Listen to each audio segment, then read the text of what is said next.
اس خوبصورت محفل جس کا عنوان اصلاحی تعلیمات روشنیہ جس میں درس قرآن و تفسیر قرآن آپ کی سماعتوں کی محنت کی جائے گی اللہ تعالیٰ سے ہمیں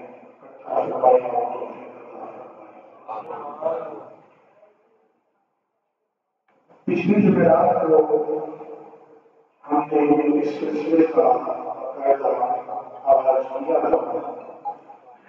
اور آج اس سلسلے کی دوسری جمعرات ہے اور جو یہ آنے والے ساتھی ہیں ان کے لیے بھی عرض کر دوں انشاءاللہ ہم نے یہ درس قرآن کا سلسلہ شروع کیا ہے اللہ تعالیٰ توفیق مستقل شان ہر جمعرات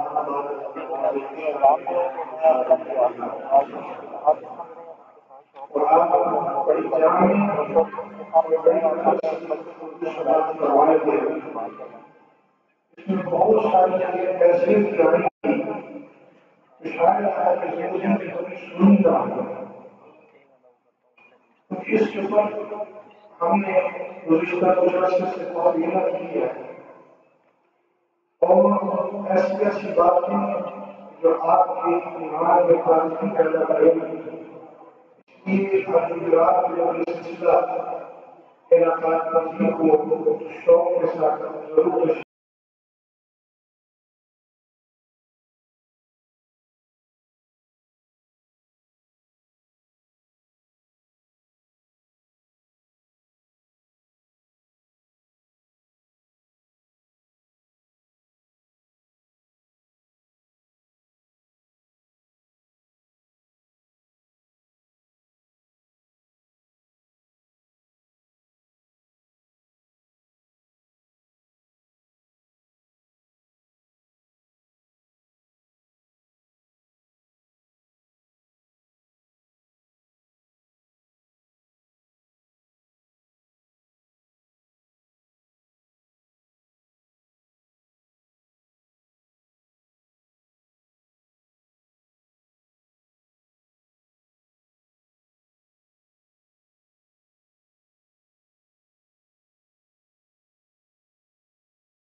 قرآن کا درس دینا چاہ رہے ہیں وہ قرآن کا درس ہے کیا جس قرآن مجید کو ہم سیکھنا چاہ رہے ہیں سمجھنا چاہ رہے ہیں اس قرآن پاک کے اندر اللہ تعالیٰ نے کیا کیا کچھ عطا فرمایا ہے جو اصل قرآن پاک ہے کیا آج کی جو گفتگو ہے وہ قرآن پاک کی شان والا اور تعاقب پر مبنی ہے اور آڈیو آ رہی ہے لیکن آگے اس میں نہیں انشاءاللہ مکمل تفصیل کا بھی بتایا کرنا پڑے لائف میں اور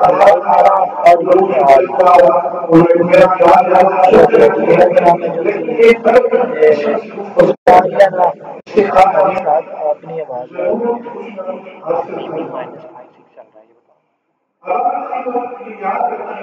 آڈیو مانیٹر اینڈ آؤٹ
نزول قرآن کے لیے اوپر آیا ہے ڈیفالٹ مانیٹر ہے، اس کے بعد ڈیجیٹل آڈیو ہے، ایکسٹرنل مائکرو فون،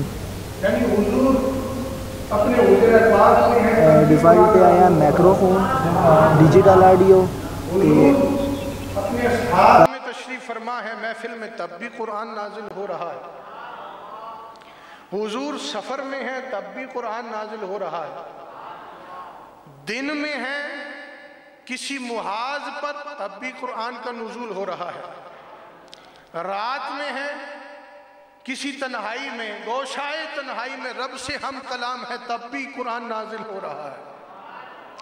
تو اس کے لیے نہ وقت کی قید تھی نہ جگہ کی قید تھی، لیکن بیسک دو چیزیں جو علماء نے فرمائی کہ قرآن دو حصوں میں منقسم ہوا، تقسیم ہوا۔ کیسے؟ کہ جب حضور مکہ معظمہ میں تشریف فرما تھے تب قرآن پاک کو جو نزول ہوا وہ مکی کہلایا۔ سمجھ آ رہی ہے آپ کو بات؟ آپ نے اکثر سنا ہوگا، یہ تو ہر کسی کو پتہ ہے، یہ مکی صورت ہے، یہ مدنی صورت ہے۔ تو فرمائیں کہ جب حضور مکہ معظمہ میں جلوہ افروز تھے تب جب نزول ہوتا تھا تو وہ نزول مکی کہلاتا تھا، اور جب حضور مدینہ منورہ میں ہجرت فرما کے تشریف لے گئے تب جو نزول ہوتا تھا وہ مدنی کہلاتا تھا۔ تو اس لحاظ سے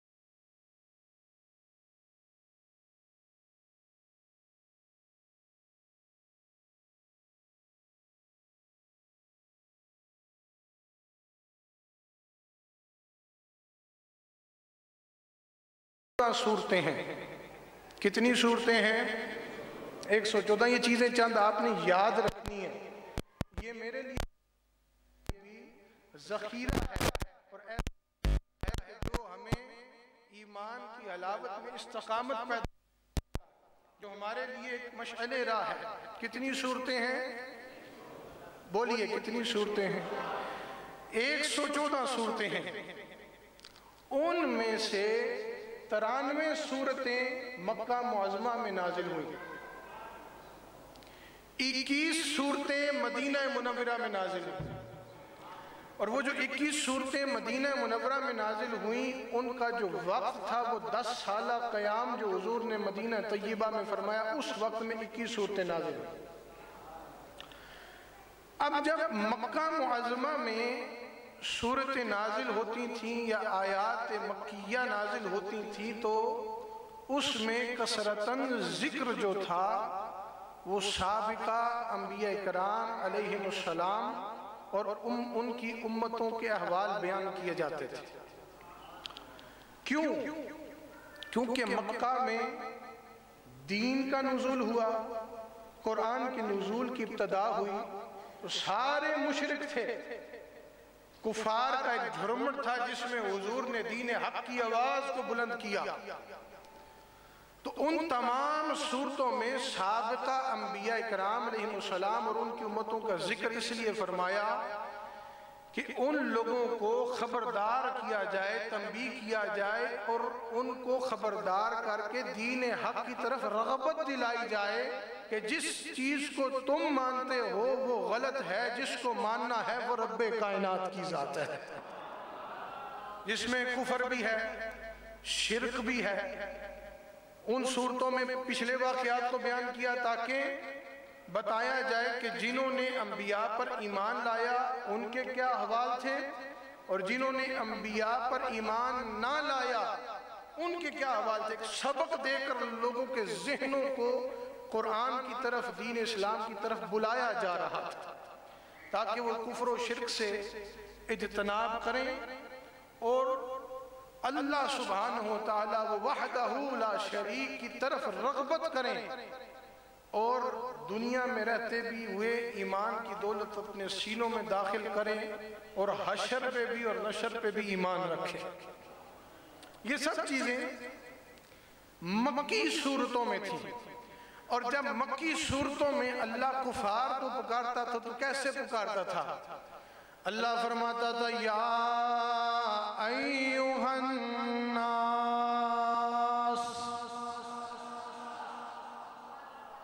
ایسے پکارتا تھا، اے لوگوں، یا ایھا الناس، یعنی سب کو مخاطب کر کے، جو لوگ موجود تھے مخاطب فرما کر کوئی نہ کوئی حکم کا نزول ہوتا تھا کہ ایسے نہ کرو، ایسے کرو، اس میں تمہاری فلاح ہے، اس میں نہیں ہے، اس سے تمہارا رب راضی ہوگا، اس سے تمہارا رب ناراض ہوگا، یہ سب چیزیں بتائی جاتی تھی۔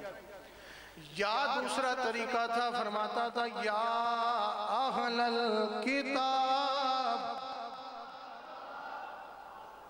کہ اے اہل کتاب، وہ لوگ جو گزشتہ سابقہ کتب پر ایمان رکھتے تھے، انبیاء کو ماننے والے تھے لیکن حضور کو نہیں مانتے تھے، یا حضور پر اقرار، حضور کی نبوت کا اقرار نہیں کرتے تھے، تو فرمایا ان کو مخاطب کر کے کہ اہل کتاب، تم پر بھی کتاب نازل ہوئی ہے، لیکن جو تمام کتابوں کا مرجع بنا کے بھیجی ہے وہ میں نے اپنے مصطفیٰ کے قلب مقدس پہ نازل فرمائی ہے۔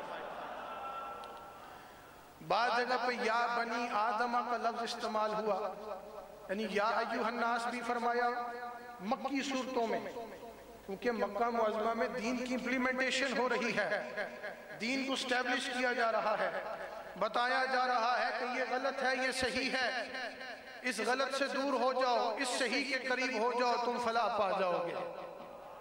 تو لوگوں کو پکارتا تھا رب کیسے؟ قرآن مجید شاہد ہے، قرآن میں موجود ہے یا ایھا الناس، اے لوگوں، یا اہل الکتاب، اے اہل کتاب، یا بنی آدم، اے آدم کی اولاد، ایسے پکارا جاتا تھا۔ اور مدنی صورتیں کیا ہیں؟ مکی صورتیں آپ کو سمجھ آ گئی؟ جلدی جلدی اس کو تھوڑا سا دہرا لیتے ہیں۔ مکی صورتیں وہ ہیں جو کہ تعداد میں 93 ہیں اور سابقہ انبیاء اکرام علیہ السلام کے احوال سے بھری ہوئی ہیں، تمام واقعات، تاکہ آپ کی اصلاح کی جائے، مشرک کو دین کی طرف لایا جائے، کافر کو دین کی طرف لایا جائے، ان کی اصلاح کا ذریعہ بنے۔ اور پھر اس میں پکارا گیا سب لوگوں کو، لیکن جب حضور مدینہ منورہ میں تشریف فرما ہوئے، وہ حضور کا میٹھا میٹھا پیارا پیارا مدینہ جس میں سب جانے کے لیے یہ دل میں چاہت رکھتے ہیں، اور جب پہنچ جاتے ہیں تو پھر اعزاز سمجھتے ہیں کہ در مصطفیٰ کی حاضری ہوئی ہے۔ اب مدنی صورتیں کیا ہیں؟ مدنی صورتوں میں اللہ تعالیٰ نے، چونکہ اسلام اسٹیبلش ہو چکا تھا، یہاں سے مہاجرین تشریف لے گئے، وہاں پہ انصار تھے، ساری حضور کی من نالے بیٹھے، انہوں نے حضور کا ویلکم کیا، استقبال کیا، یہاں سے حضور نے مہاجرین اور انصار میں بھائی چارہ قائم کر دیا۔ اب جب بھائی چارہ قائم ہوا تو دین اسٹیبلش ہوا، دین کی بنیاد بن چکی تھی، وہ ایک تناور درخت کی طرح پھوٹ رہا تھا، اس کا پھل دور دور تک پہنچ رہا تھا، اس کی چمک، اس کی دمک، اس کی کرنیں لوگوں کے سینوں کو روشن کر کے کشادہ کر رہی تھیں۔ دین اسٹیبلش ہو گیا۔ اب جب دین اسٹیبلش ہوا تو مدینہ منورہ کی جو مدنی آیات اتری یا مدنی صورتیں یا مدنی، ان کا پھر خطاب مختلف ہو گیا۔ خطاب کیسے ہو گیا مختلف؟ کہا وہاں پہ جب پکارتے تھے تو یا ایھا الناس پکارتے تھے، وہاں پہ جب پکارتے تھے یا اہل الکتاب پکارتے تھے، وہاں پہ جب پکارتے تھے تو یا بنی آدمہ پکارتے تھے۔ اب جب سب مسلمان ہیں، اہل ایمان ہیں، جن کے سینوں میں اللہ نے ایمان کی روشنی داخل فرمائی، تو اللہ پھر ان ایمان والوں سے مخاطب ہوا۔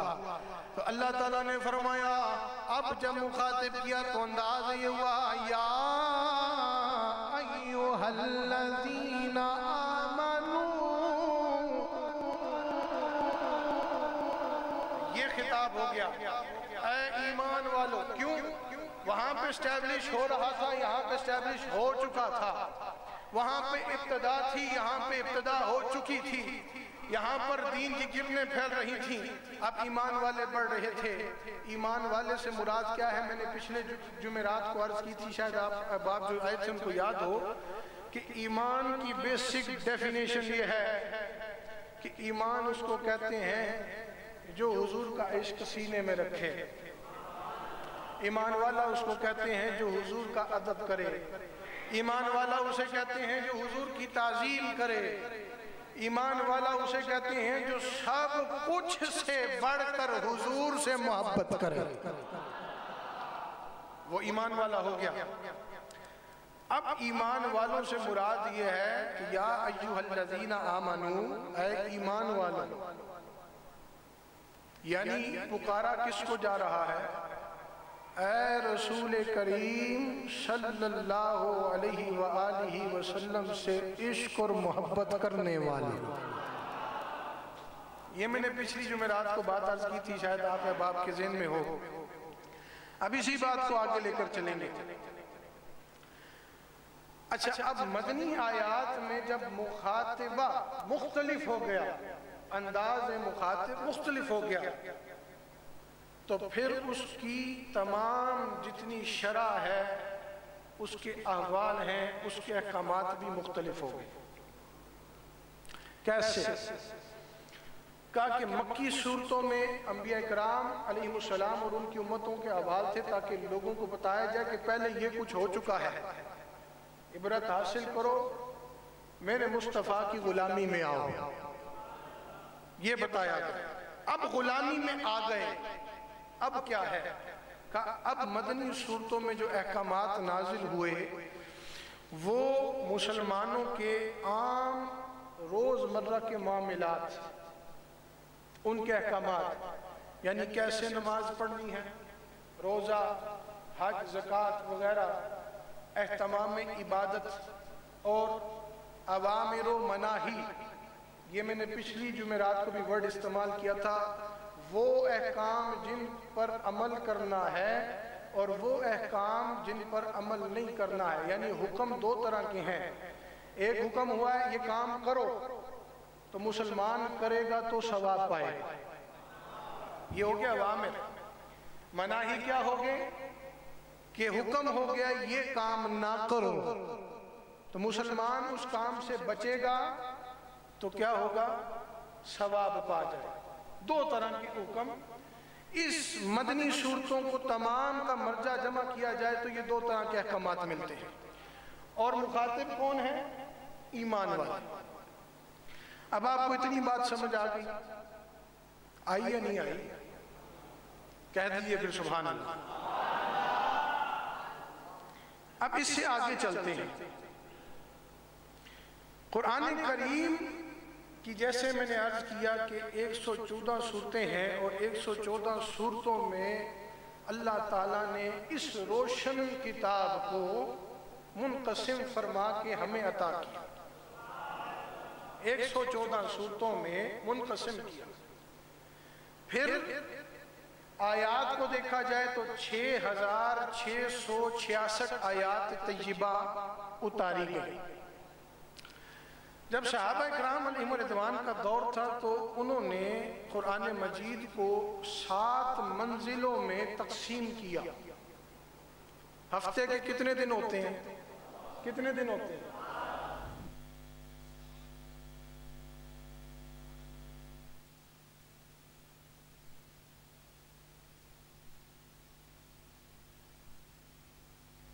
قرآن مکمل ہو جاتا ہے، یعنی صحابہ کا یہ طریقہ کار تھا۔ پھر جب عہد حجاج بن یوسف آیا، حجاج بن یوسف کا جب وہ دور آیا تو پھر قرآن مجید کو 30 پاروں میں تقسیم کیا گیا۔ یہ ہسٹری ہے، آپ یاد رکھیے گا۔ کوئی آپ سے پوچھے کہ یہ 30 پارے قرآن تو ایک کتاب ہے، وقتاً فوقتاً ہمیں ملی ہے، حضور کے قلب مقدس میں بے کم و بیش 23 سال کے عرصے میں نازل ہوئی ہے، تو یہ تو ایک کتاب ہے، 30 پارے کہاں سے بنے؟ تو جواب آپ کو سنا رہا۔ جب حجاج بن یوسف کا دور آیا 30 پاروں میں تقسیم ہوئی، پھر ان پاروں میں رکوع مقرر ہوئے، وقف مقرر ہوئے، ان کا نصف، ان کا ثلاثہ، ان کا آدھا، وہ تمام چیزیں مقرر ہوئیں، جس سے عربی تو عربی، عجم کے لوگ بھی بآسانی قرآن پاک کو پڑھ کے سمجھ سکتے ہیں، کیونکہ دین پھیل رہا تھا، اور دین پھیلنے کا تقاضا یہ تھا کہ ہم لوگ عجمی ہیں، ہماری عربی میں وہ فصاحت نہیں ہے جو عربی بورن ہو نا، وہاں کا پیدائشی ہو جو وہ فصاحت رکھتا ہے، ہم نہیں رکھتے۔ ہماری آسانی کے لیے یہ چند چیزیں قرآن پاک کی تقسیم خوبصورت ہوئی، پھر ان کو منقسم کیا، ان کے حصے بنائے، رکوع مقرر ہوئے، وقف مقرر ہوئے، اس کے بعد پھر ان کا آدھا اتنا ہے، نصف اتنا ہے، ثلاثہ اتنا ہے، پورا اتنا ہے۔ یہ سب چیزیں اس لیے مقرر ہوئی تاکہ میرے اور آپ جیسا بندہ بھی بآسانی قرآن کو پڑھ کے سمجھ سکے۔ اب اتنی بات آپ کو سمجھ آ گئی؟ اب آئیے آگے چلتے ہیں۔ یہ قرآن کا بنیادی تعارف ہو گیا، ذرا کہتے ہیں سبحان اللہ۔ آگے انشاءاللہ وہ اکثر حضور فرماتے ہیں یار زندہ صحبت باقی زندگی رہی تو آپ کو بڑی بڑی پیاری باتیں آپ کو میں سناؤں گا، اور انشاءاللہ آپ کے ایمان میں اللہ تازگی پیدا فرمائے گا۔ اب آگے یہ بنیادی تعارف ہو گیا، قرآن کی صورتیں کتنی ہیں، قرآن مکی کتنا ہے، قرآن مدنی کتنا ہے، مکہ میں کیوں نازل ہوا، مدینے میں کیوں نازل ہوا، بیک وقت کیوں نہیں نازل ہوا، 23 سال کے عرصے میں کیوں نازل ہوا، یہ سب چیزیں موجود ہیں۔ بنیادی چند چیزوں کا میں نے آپ کو تعارف کروایا۔ اب جو اللہ تعالیٰ نے قرآن مجید فرقان حمید میں خوبصورت سورتوں کا نزول فرمایا، جس کی تعداد کتنی ہے؟ کتنی ہے؟ ماشاءاللہ آپ کو یاد ہو رہا ہے اور مجھے بھی خوشی ہو رہی ہے۔ کتنی تعداد ہے؟ آیات کتنی ہیں؟ 6666 آیات ہیں۔ پارے کتنے ہیں؟ 30 پارے۔ اب سنیے گا، اب ان سورتوں کی بھی وکری وکری شان ہے۔ چند بیسک چیزیں آپ کو بتاتا ہوں، شاید آپ نے پہلے نہ سنی ہو۔ قرآن پاک میں 14 سورتیں ایسی ہیں جس کا آغاز رب العالمین کی حمد و ثنا سے ہوتا ہے۔ مثال کے طور پہ 5 سورتیں ایسی ہیں جن کا آغاز الحمد کے لفظ سے ہوا، اللہ کی حمد سے، الحمد، جیسے الحمدللہ رب العالمین۔ 5 سورتیں ایسی ہیں۔ 2 سورتیں ایسی ہیں جو لفظ تبارکہ، یہ رب کی تعریف ہے، وہ مبارک ذات ہے، وہ برکت والی ذات ہے، وہ قبضہ و قدرت رکھنے والی ذات ہے، اس لفظ سے آغاز ہوا۔ اور 7 سورتیں لفظ سبحان سے آغاز ہوا۔ جیسے جب معراج کی شب آئی تو قرآن پاک میں سورۃ الاسراء جو ہے کیا فرمایا قرآن نے؟ سبحان الذی اسریٰ بعبدہ لیلا من المسجد الحرام الى المسجد الاقصى۔ آغاز کس لفظ سے ہے؟ سبحان سے۔ اس سبحان پر کہتے ہیں سبحان اللہ۔ اب یہ کیا ہے؟ یہ رب کی حمد و ثنا ہے۔ کیا ہے؟ آگے چلیے، چند میں کیٹیگریز کر رہا ہوں کیونکہ سورتیں 114 ہیں، تو میں نے چند چیدہ چیزیں ہیں جو میں نے ضروری سمجھا آسان الفاظ میں آپ تک پہنچا سکوں۔ 29 سورتیں ایسی ہیں جو حروف مقطعات سے شروع ہوتی ہیں۔ حروف مقطعات کیا ہیں؟ الف لام میم۔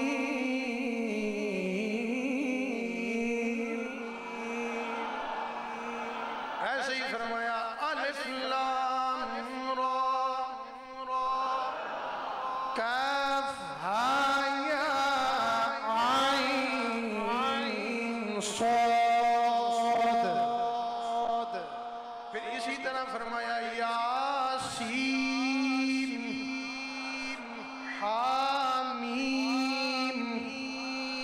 حامیم عین سین قاف۔ یہ کون سے لفظ ہیں؟ حروف مقطعات، بولیے حروف مقطعات۔ اچھا اس کو میں اگر اپنی جو میری سمجھ میں بات آئی نا، اگر میں اس کو کوئی آسان لفظ دوں نا تو یہ رب کی حضور سے کوڈ ورڈنگ میں گفتگو ہے۔ کس میں؟ آپ کہتے ہیں نا کوئی بات کسی اور کو پتہ نہ چلے تو کیا کہتے ہیں؟ اس کو کوڈ ورڈ میں استعمال کرو۔ اب یہ جو حروف مقطعات ہیں ان پر علماء نے قیاس سرائیاں بہت فرمائی ہیں، مطلب زاویوں سے، اس کے عدد و شمار سے اس کے مطلب ضرور بتائے ہیں، لیکن اس کا جا بجا جو مطلب ہے ان الفاظ کا وہ آج تک کسی کو نہیں پتا، یہاں تک جبریل امی کو بھی نہیں پتا۔ حالانکہ پیغام حضرت جبریل امی لائے، نزول قرآن کا ذریعہ کون بنا؟ اللہ تعالیٰ حکم فرماتا تھا، اللہ کا فرشتہ آتا تھا، آ کر حضور کی بارگاہ میں پیغام عرض کر دیتا تھا، ایسے ہی ہوتا تھا۔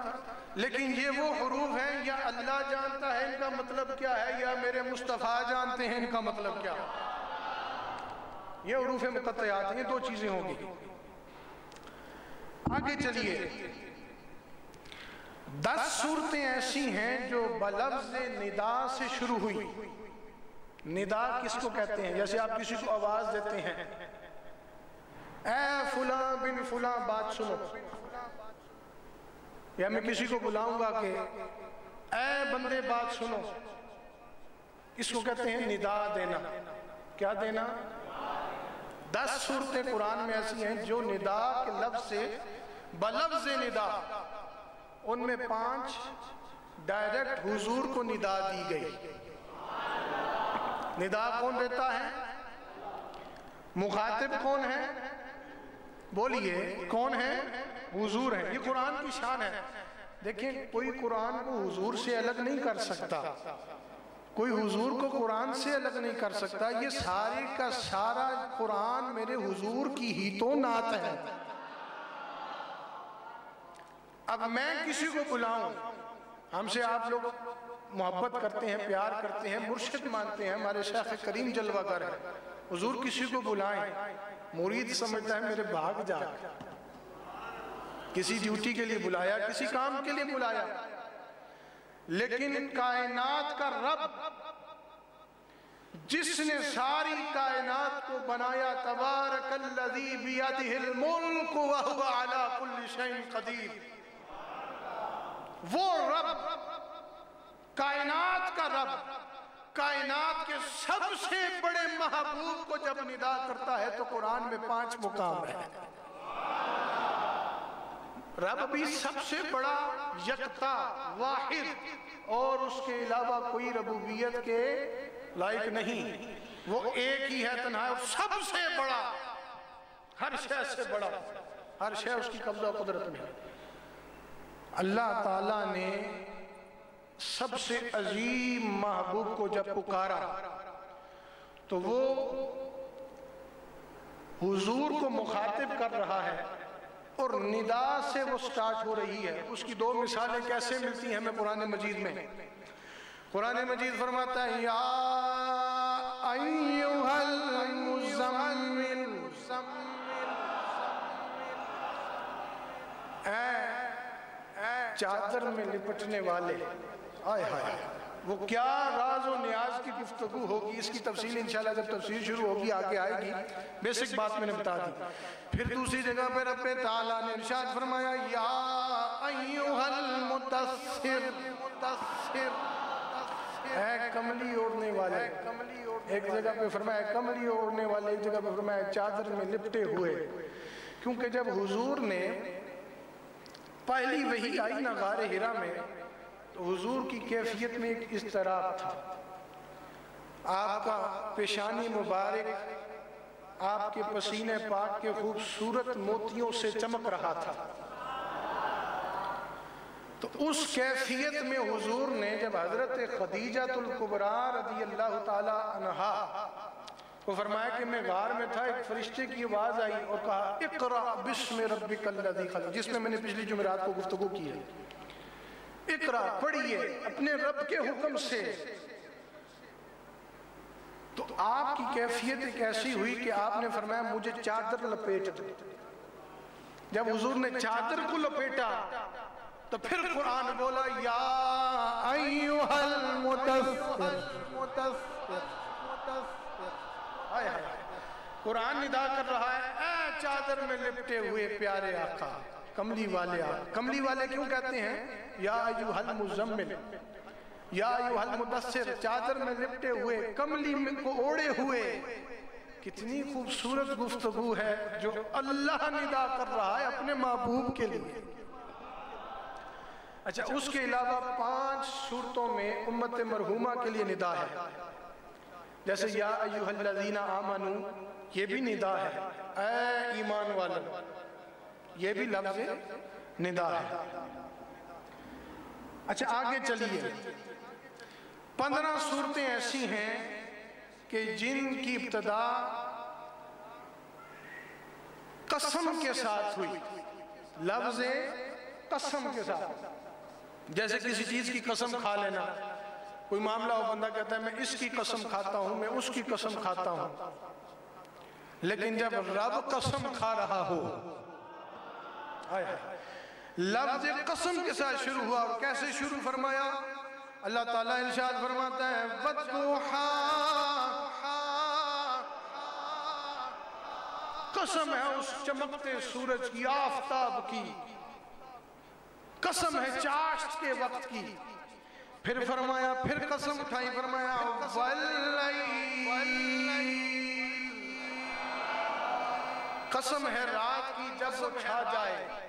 جب اپنی حضور زلف مبارک کھولتے تھے تو اس زلف مبارک کے مبارک فیضان میں سارے ہی شامل ہو جاتے تھے.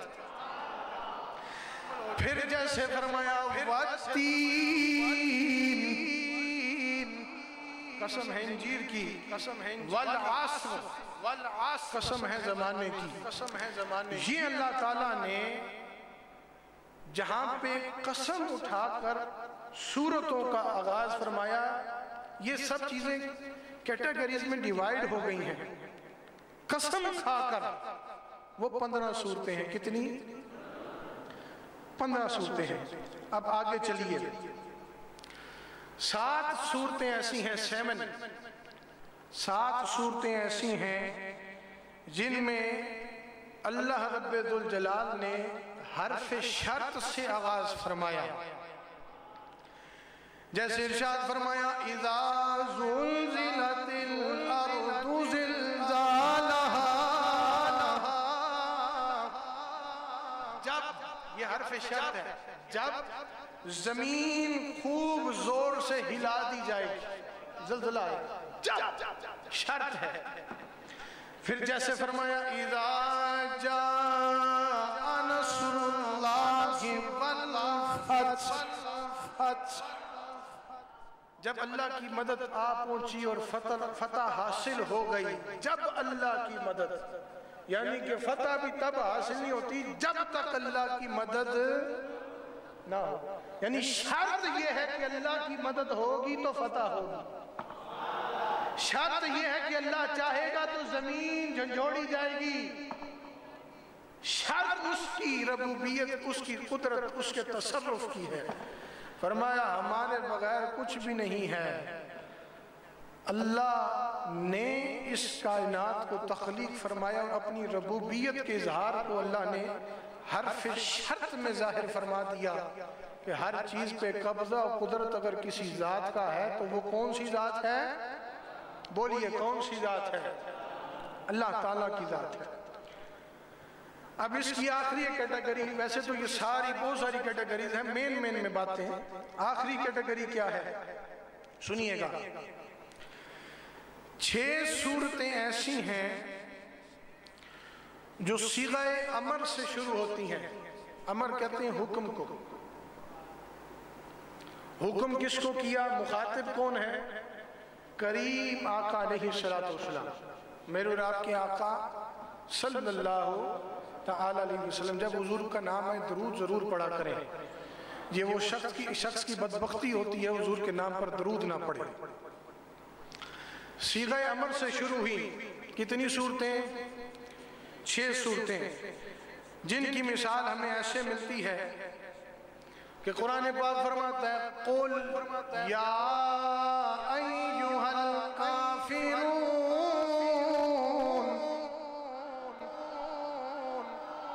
حکم ہے اس میں، صیغہ امر ہے، حکم ہے. قُلْ فرما دیجئے کافروں کو، قُلْ يَا أَيُّهَا الْكَافِرُونَ، اے کافروں. اللہ فرما رہا ہے مصطفیٰ فرما دیجئے اے کافروں. للکار ہے، یہ للکار ہے کس کی؟ رب کی ہے. اور بول کون رہا ہے؟ مصطفیٰ بول رہا ہے. پھر اسی طرح فرمایا قُلْ هُوَ اللَّهُ أَحَدٌ. کوئی مانے نہ مانے حضور پکار دیں، حکم ہے ہمارا پکار دیں کہ اللہ ایک ہے. پھر ندادی قُلْ أَعُوذُ بِرَبِّ الْفَلَقِ. فرما دیجئے کہ صبح کے رب کی پناہ میں آتا ہوں جو دن کا مالک ہے. یعنی جو صبح کرتا ہے، جو رات کرتا ہے، اس رب کی پناہ میں آتا ہوں. پھر فرمایا قُلْ أَعُوذُ بِرَبِّ النَّاسِ. اس رب کی پناہ میں آتا ہوں جو لوگوں کا رب ہے. قُلْ أَعُوذُ بِرَبِّ النَّاسِ. فرما دیجئے. اب ان سب میں کیا ہے؟ حکم ہے. کیا ہے؟ حکم ہے. تو یہ چند چیزیں سورتوں کے حوالے سے قرآن پاک نے اس کو کیٹیگریز میں ڈیوائیڈ کیا. جیسے قرآن کریم ایک مکمل کتاب ہے، پھر 30 پاروں میں منقسم ہو گیا، ٹوٹل 114 صورتوں میں منقسم ہو گیا. الگ الگ آیات کو کریں تو 6666 آیات بن گئی، ان میں منقسم ہو گیا. اسی طرح فرمایا اب ان صورتوں میں بھی ہم تقسیم کر دی ہیں، ہم نے الگ الگ بیان دیے ہیں، موقع کی مناسبت سے، حالات کی مناسبت سے، حضور کی طبیعت کی مناسبت سے. حضور جب خوش ہوتے تھے تب بھی قرآن اترتا تھا، حضور جب رنجیدہ ہوتے تھے اس طرح بھی کیفیت ہوتی تھی، چہرے پر کچھ آثار نمودار ہوتے تھے تب بھی تسلی و تشفیع کے لیے قرآن اترتا تھا. حضور جب دن میں ہوتے تھے تب بھی قرآن اترتا تھا، حضور رات میں ہوتے تھے تب بھی قرآن اترتا تھا، حضور سفر میں ہوتے تھے تب بھی قرآن اترتا تھا، حضور حضر میں ہوتے تھے تب بھی قرآن اترتا تھا، حضور غار ہرا میں تھے تب بھی قرآن اترتا تھا، حضور غار ثور میں تھے تب بھی قرآن اترتا تھا، حضور مکہ میں تھے تب بھی قرآن اترتا تھا، حضور مدینہ میں تھے تب بھی قرآن اترتا تھا، حضور بدر میں ہیں، حضور احد میں ہیں، حضور خندق میں ہیں، تب بھی اللہ کا قرآن اتر رہا ہے. جیسے جیسے حضور چلتے ہیں حضور کی اداؤں پر رب کا قرآن اتر رہا ہے. تو میرے کریم کی شان والا کیا ہے. لیکن چونکہ یہ کتاب حضور کے قلب مقدس پہ نازل ہوئی تو اس کتاب کی بھی کیا شان ہے، چونکہ نسبت جو حضور کے قلب سے ہے. جس طرح امام رسل سید المرسلین خاتم النبیین رحمتا للعالمین صلی اللہ تعالی علیہ وآلہ وسلم، حضور کی رسالت دائمی ہے اور کسی زمان و مکان کی حد بندی یا اس حد بندی میں وہ مقید نہیں ہے. یعنی آدم علیہ السلام سے لے کر حضور تک چمک حضور کی ہے. کوئی زمانہ ہے، کوئی زمان ہے، مکان ہے، حضور کی رسالت دائمی ہے. یعنی آدم علیہ السلام آئے، پھر شریعت منسوخ ہوئی، حضرت نوح علیہ السلام تشریف لائے، حضرت عیسیٰ علیہ السلام تشریف، پھر درجہ بدرجہ عیسیٰ علیہ السلام، اگلے نبی آئے، پچھلی شریعت منسوخ، پچھلا کلمہ منسوخ، نئی شریعت کی امپلیمنٹیشن۔ لیکن جب حضور آئے، لا نبی بعدی، پھر کوئی نبی نہیں آیا، حضور کی شریعت بھی دائمی ہے، حضور کی رسالت بھی دائمی ہے۔ تو جیسے حضور کی شریعت دائمی ہے، حضور کی رسالت دائمی ہے، اسی طرح جو کتاب ہدایت میرے اور آپ کے کریم آقا علیہ السلام کے قلب مقدس پہ نازل ہوئی، وہ کتاب ہدایت بھی بنی نوع آدم علیہ السلام کے لیے تا قیامت پیام رشد و ہدایت ہے۔ اس کے بعد اور کسی کتاب کی ضرورت نہیں۔ جتنی کتابیں اسلام سے تعلق رکھتی ہیں ان کی بنیاد قرآن مجید ہے، یعنی سب کا جو مرجع ہے نا، فوکس ہے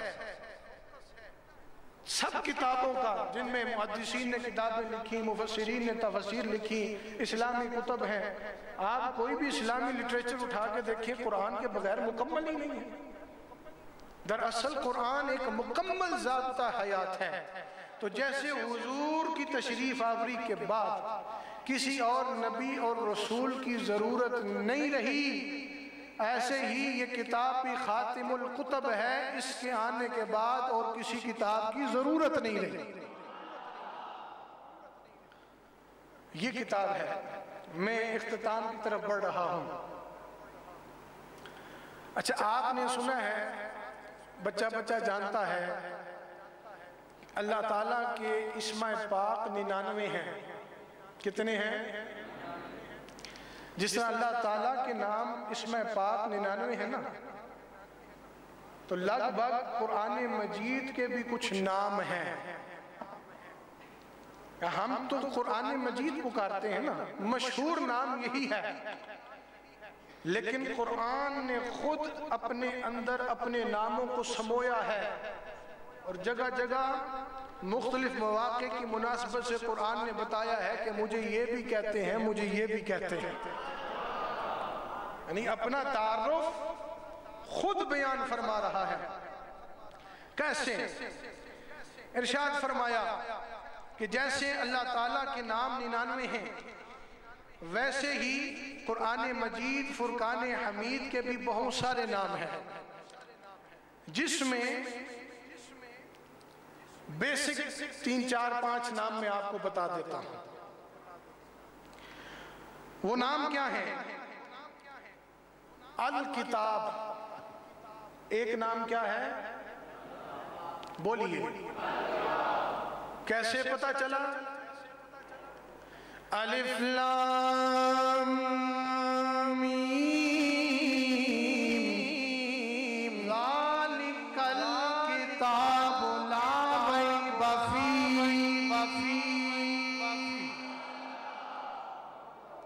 فرمایا الکتاب، یہ کتاب ہر شک و شبہ سے پاک ہے، یعنی کتاب کا ذکر اس لیے فرمایا کیونکہ کتاب بھی قرآن مجید کا ایک نام ہے، ناموں میں سے ایک نام ہے۔ اب آگے سنیے گا، دوسرا نام ذکر۔ کیا نام ہے؟ آپ ذکر کرتے ہیں نا، اللہ نے فرمایا یہ قرآن بھی ہے، یہ تمہارے کرنے کے لیے ذکر بھی ہے۔ اس سے بہترین ذکر کیا ہو سکتا ہے؟ کیسے؟ اِنَّا نَحْنُ نَزَّلْنَا الذِّكْرَ وَإِنَّا لَهُ لَحَافِظُونَ۔ فرمایا، جیسے میں شروع میں عرض کیا، نازل کرنے والا بھی رب ہے، کس کو؟ ذکر کو، لفظ ذکر کو، قرآن کو ذکر فرمایا، اپنا تعارف کو۔ اور محافظ بھی کون ہے؟ اللہ۔ کس کا؟ ذکر کا۔ کس کا؟ ذکر کا۔ اب آگے سنیے گا، فرمایا ایک جگہ پہ ارشاد فرما دیا، برہان برہان یا ایھا الناس قد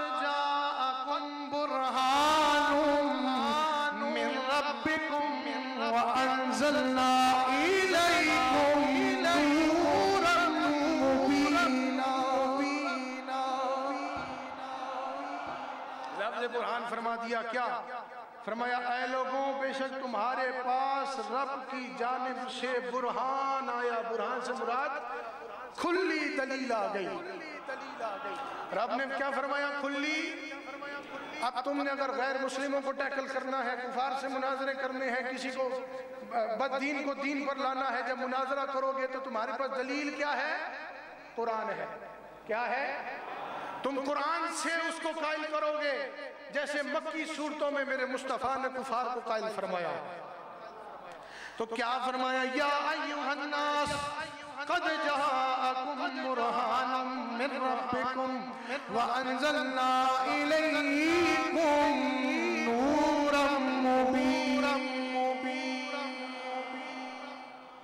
تو پورا ترجمہ یہ ہے کہ اے لوگوں، بے شک تمہارے پاس تمہارے رب کی طرف سے کھلی واضح دلیل آ گئی، اور ہم نے تمہاری طرف واضح اور روشن نور اتارا ہے.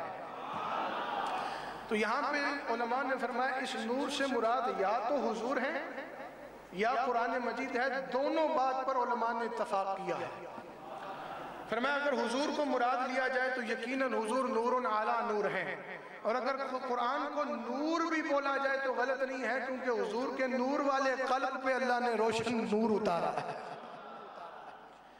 اب آگے چلیے، پھر ایک جگہ پہ قرآن مجید فرقان حمید نے ارشاد فرمایا جہاں پہ لفظ فرقان استعمال ہوا.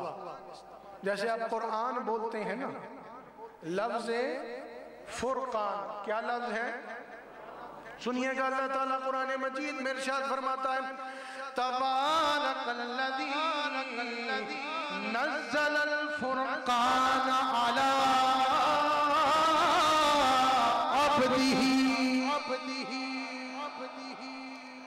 فرمایا وہ اللہ بڑی برکت والا. تبارک الذی، جیسے میں نے آپ کو عرض کیا کہ دو صورتیں قرآن میں ایسی ہیں جو لفظ تبارک سے، تبارکہ اس لفظ سے آغاز ہوئی. تو یہاں پہ یہ آیت کس طرح آغاز ہوتی ہے؟ تبارک الذی، وہ اللہ بڑی برکت والا جس نے حق کو باطل میں فیصلہ کرنے والا قرآن اپنے محبوب بندے پر نازل فرمایا. یعنی فرقان کا مطلب کیا ہے؟ حق و باطل میں تفریق ہو جانا. فرقان کا کیا مطلب ہے؟ حق و باطل میں. تو اللہ نے فرمایا یہ قرآن بھی ہے، یہ فرقان بھی ہے. قرآن میں فرقان اس لیے ہے کیونکہ جب تم یہ بیان کرتے ہو تو حق ایک طرف ہو جاتا ہے، باطل ایک طرف ہو جاتا ہے. اب اس کے علاوہ ایک لفظ آیا قرآن کا جس کو آپ ہدایت کہتے ہیں، ہدا. جیسے فرمایا ہدی للمتقین، ہدایت ہے متقی لوگوں کے لیے. لیکن دوسری جگہ پہ کس طرح ارشاد ہوا؟ فرمایا وَإِنَّهُ لَهُدًى وَرَحْمَةٌ لِّلْمُؤْمِنِينَ. فرمایا یہ قرآن بھی ہے لیکن ہدایت بھی ہے. یہ ہداؤں، یہ ہدایت بھی ہے. وَإِنَّهُ لَهُدًى وَرَحْمَةٌ لِّلْمُؤْمِنِينَ، یہ ہدایت بھی ہے، یہ رحمت بھی ہے. کس کے لیے؟ سوال یہ پیدا ہوتا ہے کس کے لیے؟ ایمان والوں کے لیے. کس کے لیے؟ کیوں؟ اب اس کی تھوڑی گہرائی میں چلتے ہیں، پھر میں بات کو اختتام کر رہا ہوں. تقریباً میرا موضوع مکمل ہے لیکن اس کی گہرائی تھوڑی ڈیپ ہے، اس کو آپ نے سمجھنا ہے. حضور جب قرآن پاک کا نزول ہوتا تھا نا تو حضور ارشاد فرماتے تھے، کاتب لکھتے تھے اور یاداشت رکھنے والے اس کو اپنے ذہنوں میں، دلوں میں سموتے تھے. اب ہوتا یوں تھا کہ میرے کریم آقا علیہ السلام کی یہ جستجو تھی، جس کو آپ یوں کہہ لیں کوشش تھی. جیسے یہ ہم نے نیا سلسلہ شروع کیا، ہماری کوشش ہے کہ لوگوں تک قرآن کا پیغام پہنچے. کوشش ہی کر سکتے ہیں نا. میں نے آپ کو پچھلی جمعرات کو عرض کیا تھا کہ ہم بڑے عرصے سے اس پر کام کر رہے تھے. کچھ جھجک تھی، کچھ شرم بھی آتی تھی، لیکن کچھ وقت کی قید تھی، کچھ مصروفیت کی قید تھی، لیکن پھر اللہ کا نام لے کر شروع کر دیا. یہ اللہ کی توفیق سے ہے. اور انشاءاللہ میں دیکھ رہا ہوں یہ سلسلہ ہمارا بہت کامیاب ہونے جا رہا ہے، اور بیسک ہمارا یہ مقصد ہے کہ صرف آپ لوگ نہیں، اس وقت یہ ہمارے دوست کاشف صاحب، عبیس صاحب، یہ لاسانی ساؤنڈ والے پوری دنیا میں پہنچا رہے ہیں، ہم اس کو انشاءاللہ لائیو براڈ کاسٹ کیا کریں گے تاکہ لوگوں کو گھروں میں بیٹھے قرآن کا فیضان ملے۔ تو درگاہوں کا، آستانوں کا مقصد یہ ہوتا ہے کہ وہ اللہ کے رسول اور اللہ کے رسول پہ اتارنے جانے والی کتاب کا فیض آپ کو عطا کرے، آپ تک فیض پہنچ رہا ہے۔ میں جلدی سے بات کو آگے بڑھا رہا ہوں۔ اب حضور کی جستجو تھی، اب وہ جستجو کیا تھی؟ بڑی ایک عجیب کیفیت ہے، اور میرے کریم کی رحیمی ہے، آپ کی کریمی ہے کہ حضور فرماتے تھے اس جستجو میں کہ سب اللہ کے دین پر آ جائے، سب۔ بڑی مثالیں موجود ہیں، ابو لہب کو حضور نے کتنی تبلیغ فرمائی، ابو جہل کو کتنی تبلیغ فرمائی، بڑے واقعات ہیں، میں اکثر بیان کرتا رہتا ہوں، آج وقت نہیں ہے اتنا، بڑے واقعات ہیں۔ لیکن جب کوئی تسلیم نہیں کرتا تھا نا تو حضور کی طبیعت میں نا ایک رنجیدگی پیدا ہوتی تھی، یعنی اب میں آپ کو کوئی بات سمجھا رہا ہوں، دلیل بھی دے رہا ہوں، اور دلیل وہ نہیں، اللہ کا پیغام سنا رہا ہوں، تو ساکو آنکھوں میں مندہ ہی نہیں۔ اب جب وہ کفار ایسے کرتے تھے نا، حضور کی طبیعت بے چین ہو جاتی تھی۔ آپ یوں کہہ لیں، آسان الفاظ میں رنجیدہ بھی ہوتے تھے، حضور پریشان بھی ہوتے تھے، چہرے پر مبارک پر آثار بھی نمودار ہوتے۔ حضور کی تسلی کے لیے یہ آیت نازل کی گئی، محبوب پریشان نہ ہو، یہ ہدایت ان کے لیے نہیں ہے، یہ صرف مومنین کے لیے ہدایت ہے۔ حضور کو تسلی دی گئی، کیسے؟ وَإِنَّهُ لَهُدًى وَرَحْمَةٌ لِّلْمُؤْمِنِينَ۔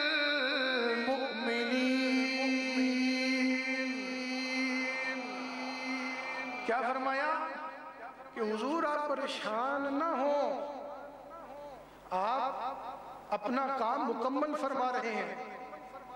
آپ کیوں پریشان ہوتے ہیں جب بات ہی آپ حق کی کر رہے ہیں؟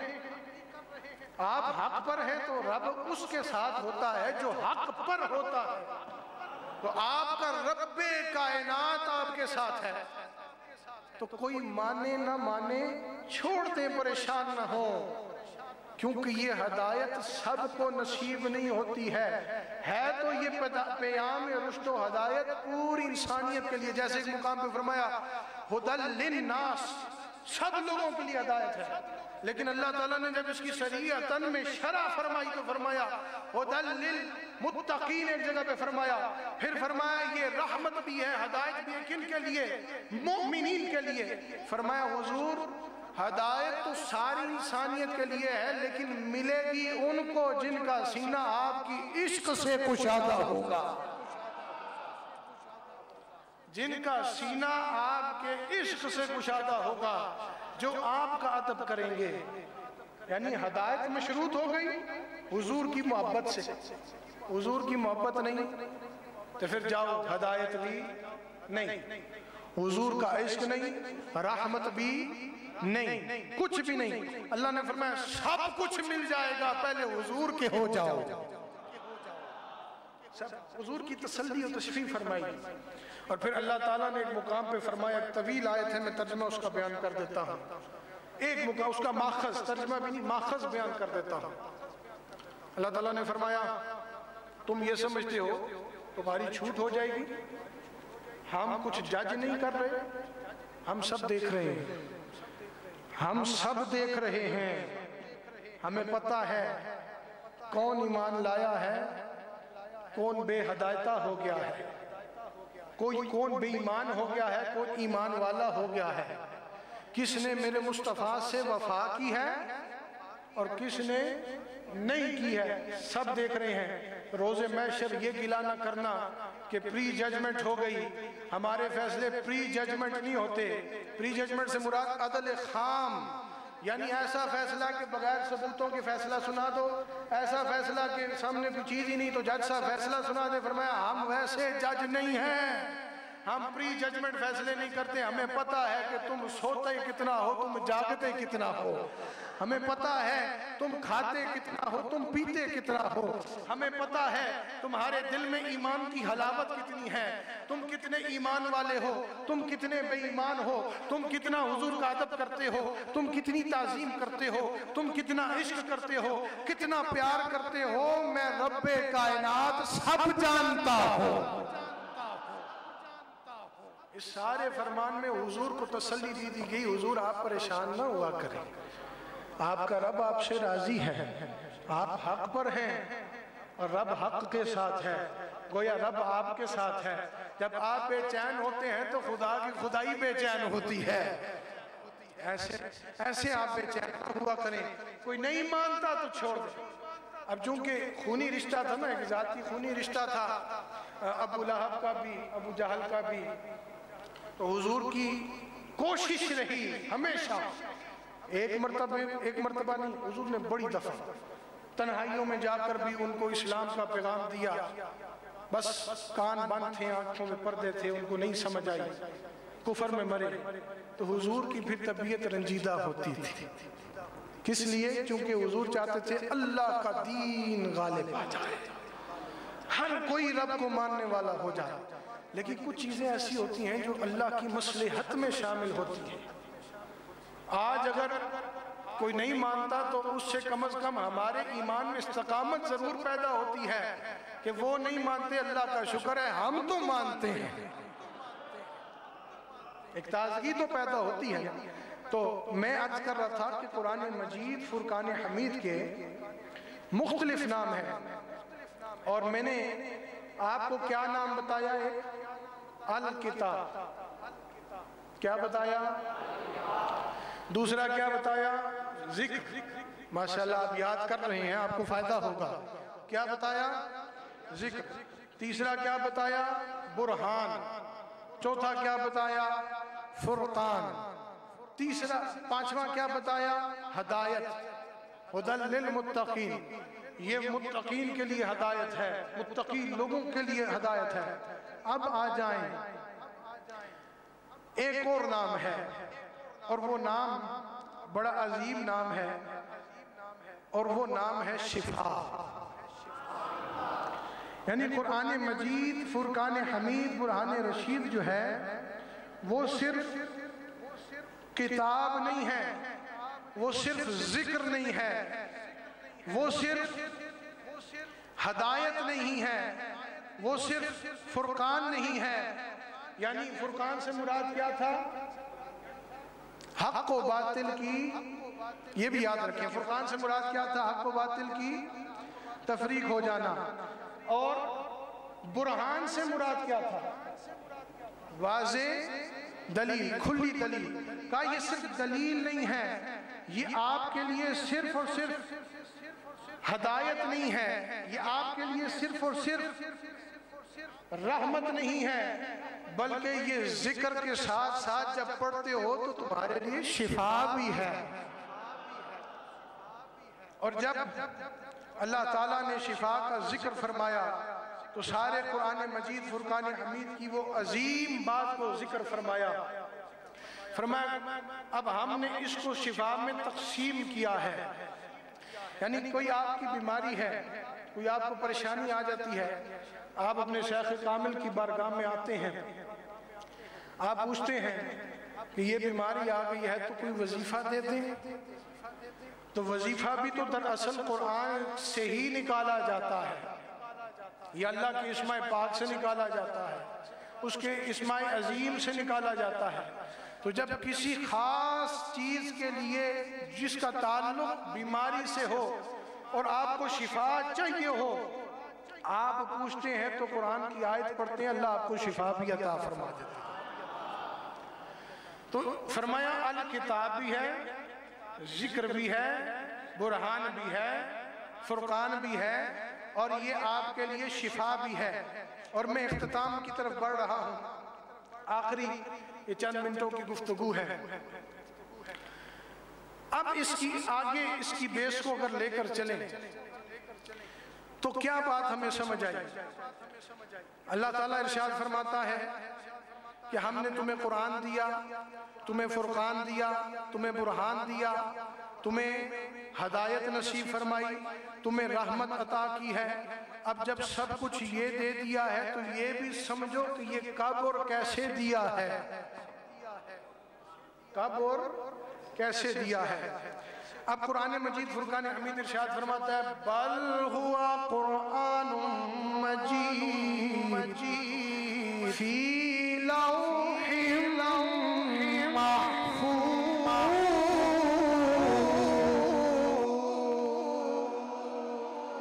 فرمایا کہ ہم نے قرآن تمہیں دیا، یہ وہ عظیم کتاب ہے جو لوح محفوظ پر محفوظ تھی۔ لوح محفوظ یعنی کہ اس عظیم مقام پر رب کا کلام محفوظ تھا۔ اب جب کلام وہاں پہ محفوظ تھا تو اللہ تعالیٰ نے ارشاد فرمایا کہ ہم نے وہ کلام محفوظ کرنے کے بعد اس کو 2 مرتبہ پھر نازل کیا۔ یعنی ایک مرتبہ کیا ہے کہ لوح محفوظ پر اتارا، ادھر سیو کر دیا۔ کیا کر دیا؟ اس میموری میں سیو ہو گیا۔ اس کے بعد 2 مرتبہ اس کا نزول ہوا۔ ایک مرتبہ آسمان دنیا پر جہاں بیت العزت ہے، جس کو آپ بیت المعمور بھی کہتے ہیں، وہاں پر یہ وہ جگہ ہے جو کعبۃ اللہ کے محاذات میں آسمان پر فرشتوں کی عبادت گاہ ہے۔ یعنی جیسے آپ نیچے کعبۃ اللہ ہے نا ہمارا، بالکل اس کی سیدھ پہ آسمان پہ جو فرشتوں کا کعبہ ہے نا اس کو بیت المعمور کہتے ہیں۔ ہم نیچے طواف کرتے ہیں، وہ اوپر طواف کر رہے ہوتے ہیں۔ لوح محفوظ سے قرآن مجید اتارا گیا کہاں پر؟ بیت المعمور پر، یا بیت العزت کہہ لیں، دونوں نام استعمال کیے جاتے ہیں۔ پھر بیت العزت سے دوسرا جو نزول ہوا وہ میرے اور آپ کے کریم آقا علیہ السلام کے قلب مقدس پہ ہوا، اور یہ یک بارگی میں نہیں ہوا، بیک وقت نہیں ہوا، کم و بیش 23 سال کے عرصے میں ہوا۔ تھوڑا تھوڑا کر کے حسب ضرورت حضور کے قلب مقدس پہ نازل ہوا۔ اب جب حضور کے قلب مقدس پہ قرآن پاک کا نزول ہوا تو حضرت عبداللہ بن عباس رضی اللہ تعالیٰ عنہ سے بہت ساری روایتیں نقل ہیں مختلف کتب حدیث میں، جہاں پر ان تمام باتوں کو ملایا جائے تو اس کا ماخذ یا اس کا مرجع یہی بنتا ہے کہ آپ نے بھی فرمایا، اس بات کی تصدیق کی کہ قرآن کا نزول لوح محفوظ سے 2 مرتبہ ہوا۔ ایک مرتبہ بیت المعمور پر اور دوسری مرتبہ ایک مرتبہ بیت العزت پر، دوسری مرتبہ حضور کے قلب مقدس پر۔ حضرت ابو شامہ رحمت اللہ تعالی علیہ کا ایک قول ہے، کسی نے ان سے پوچھا حضور ڈائریکٹ ہی حضور کو دے دیا جاتا ہے، وہ لوح محفوظ سے پہلے بیت العزت پہ پہنچایا گیا، پھر حضور کے قلب مقدس پر، وجہ کیا تھی؟ آپ نے فرمایا اس کی وجہ یہ تھی کہ قرآن کی رفعت شان کو عیاں کرنا تھا۔ اس کی وجہ کیا تھی؟ قرآن کی رفعت شان۔ اس سے مراد یہ ہے کہ صرف زمین والے نہیں، بیت المعمور پہ بھی عبادت کرنے والوں کو پتہ لگ جائے کہ اللہ کی عظیم اور آخری کتاب اور کوئی نہیں، یہی قرآن مجید ہے، ان کو بھی پتہ چل جائے۔ پھر اس کے علاوہ شیخ زرقانی رحمت اللہ تعالیٰ علیہ کا ایک قول ہے، آپ فرماتے ہیں کہ اس کی ایک وجہ یہ بھی ہو سکتی ہے کہ اللہ تعالیٰ ہر شک و شبہ سے سب کو پاک کرنا چاہتا تھا، فرشتوں کو بھی، زمین والوں کو بھی، ان کے شبہات کا ازالہ کرنا چاہتا تھا، اس لیے پہلے بیت العزت پر، بیت المعمور پر اس کا نزول ہوا، اس کے بعد میرے اور آپ کے کریم آقا علیہ السلام کی ذات مبارکہ پر اس کا نزول ہوا۔ اور جب قرآن مجید فرقان حمید کا نزول ہوا تو یہ 23 سال کا عرصہ تھا۔ علماء کا اس بات پہ اتفاق ہے کہ جب نزول کا آغاز ہوا وہ شب لیلۃ القدر کی شب تھی، اور لیلۃ القدر کی شب میں اختلاف ہے۔ کوئی کہتے ہیں کہ رمضان شریف کی 21ویں رات ہے، کہتے ہیں 23ویں، کوئی 25ویں۔ جیسے حضور نے فرمایا کہ میں تمہیں بتانے آ رہا تھا کہ لیلۃ القدر کا تعین کیا ہے، میں نے 2 مسلمانوں کو بحث کرتے ہوئے دیکھا تو وہ تعین اٹھا لیا گیا، تو اب اس کو آخری عشرے کی طاق راتوں میں تلاش کرو۔ 21ویں بھی ہو سکتی ہے، 23ویں بھی، 25ویں بھی ہو سکتی ہے۔ ایک قول کے مطابق 17ویں رمضان المبارک بھی ایک قول میں لکھی گئی ہے، لیکن جہاں پہ جمیع علماء اکرام کا اتفاق ہے وہ کہتے ہیں کہ 27ویں شب ہے، اور 27ویں شب وہ شب ہے جس میں قرآن نازل ہوا، اور رمضان المبارک کا مہینہ تھا۔ قرآن نے خود گواہی دی، قرآن ارشاد فرماتا ہے شہر رمضان الذی انزل فیہ القرآن، رمضان کا وہ مہینہ جس میں ہم نے قرآن کو نازل کیا۔ اب رمضان میں کس رات میں نازل کیا؟ اِنَّا أَنزَلْنَاهُ فِي لَيْلَةِ الْقَدْرِ، شب قدر میں نازل کیا۔ اب اس شب قدر میں اختلاف ہے کون سی رات ہے کون سی نہیں، لیکن جمیع علماء اکرام پہ اس بات کو اتفاق ہے کہ شب قدر کی جو رات ہے وہ 27ویں شب ہی ہے۔ اختتامی جملے یہ ہے کہ اللہ تعالیٰ نے اپنے محبوب کو وہ عظیم کتاب عطا فرمائی۔ اب ان جملیاں کی یاد رکھو، ساری بیان دا درس دا لب لباب ان جملے نے، وہ عظیم کتاب عطا فرمائی کہ جو کرۂ زمین پر، کرۂ ارضی پر سب سے زیادہ پڑھی جانے والی کتاب ہے۔ لفظ قرآن جو ہے نا، قرآن یہ قرآن سے نکلا ہے، اور اس کے معنی ہے پڑھنا اور جمع کرنا۔ پڑھنا اور یعنی قرآن کا ایک معنی آپ یہ سمجھ لیں پڑھنا، اور ایک معنی اگر پڑھنے سے مراد لے لیا جائے تو کرۂ ارضی پر قرآن کے علاوہ کوئی کتاب ایسی نہیں جو اتنی پڑھی جائے۔ سب سے زیادہ پڑھے جانے والی کتاب آج کی اس نفس نفسی دور میں بھی قرآن مجید ہے، یہ اعزاز حاصل ہے۔ تو پھر مسلمان یہ دعویٰ کرنے میں حق بجانب ہے کہ اہل اسلام کے ہاں جو قرآن مجید کا پڑھنا اور اس کا حفظ کرنا، یہ جو اہتمام کیا جاتا ہے خصوصیت کے ساتھ، یہ دنیا کی کسی اور کتاب کو اعزاز حاصل ہی نہیں ہے۔ جو قرآن مجید ہم پڑھتے ہیں، جو ہم دلوں میں سموتے ہیں، اب قرآن نے فرمایا نا اِنَّا نَحْنُ نَزَّلْنَا الذِّكْرَ وَإِنَّا لَهُ لَحَافِظُونَ، تو ایک قول یہ ملا کہ فرمایا جو اللہ نے فرمایا نا میں ہی اسی کا محافظ ہوں، وہ ایمان والے کے ذریعے بھی حفاظت فرماتا ہے۔ کیسے؟ ایمان والا ہو گیا، اللہ کا قرآن پڑھا، حفظ کر لیا، اب دل میں وہ سما گیا، ساری زندگی اس کی حفاظت میں رہے گا۔ تو اس کا ایک قاعدہ قانون یہ بھی ہے۔ تو فرمایا کہ زندہ دلان اسلام قرآن مجید کو سفینہ سے بڑھ کر اپنے سینوں میں سموتے ہیں۔ سفینہ میں نے عرض کی تھی کشتی کو کہتے ہیں، لیکن فرمایا کشتی چھوٹی ہے، ان کے دل بڑے ہیں، اور ان کے بڑے دلوں میں اللہ نے جو اعزاز بخشا اور کتاب کو ان کے دلوں میں داخل فرمایا ہے، فرمایا یہ پڑھ کر انہوں نے اپنے دلوں میں داخل کی، اور یہ اعزاز کسی اور کتاب کو حاصل نہیں۔ دوسرا معنی جمع کرنا۔ جمع کرنے سے مراد یہ ہے کہ قرآن کریم وہ کتاب ہے کہ اس کتاب میں انسانی ہدایت کے سب بنیادی اصول جمع ہو کر اللہ نے نازل فرمایا۔ کوئی قانون ہے، قرآن کو اٹھائیں آپ کو سمجھ آئے گی۔ اگر آپ عربی سے واقف نہیں ہیں ترجمے کو سمجھیں، ترجمے کو سمجھنا چاہتے ہیں تو تفسیر پڑھیں۔ کوئی ایسا قانون و ضابطہ آیات نہیں ہے جو قرآن کے اندر نہ موجود ہو۔ فرمایا تمام اصول زندگی، گزارنی کیسے ہے، رہنا کیسے ہے، کیسے معاملات شریعت کے مطابق کرنے ہیں، اللہ کو کیسے راضی کرنا ہے، حلال کیا ہے، حرام کیا ہے، مسلمان ہونے کا مقصد کیا ہے، ایمان والا کیا ہوتا ہے، حضور کی شان کیا ہے، دین اسلام کیا ہے، سب کچھ اللہ نے جمع فرمایا، قرآن میں داخل کر دیا، قرآن کے اندر اس کو داخل فرما دیا۔ اب جس نے جو کچھ بھی لینا ہے وہ قرآن سے لے۔ حضور کے صحابہ نے بھی قرآن سے لیا فیض، حضور کے بعد قرآن سے لیا، حضور کی آل نے بھی۔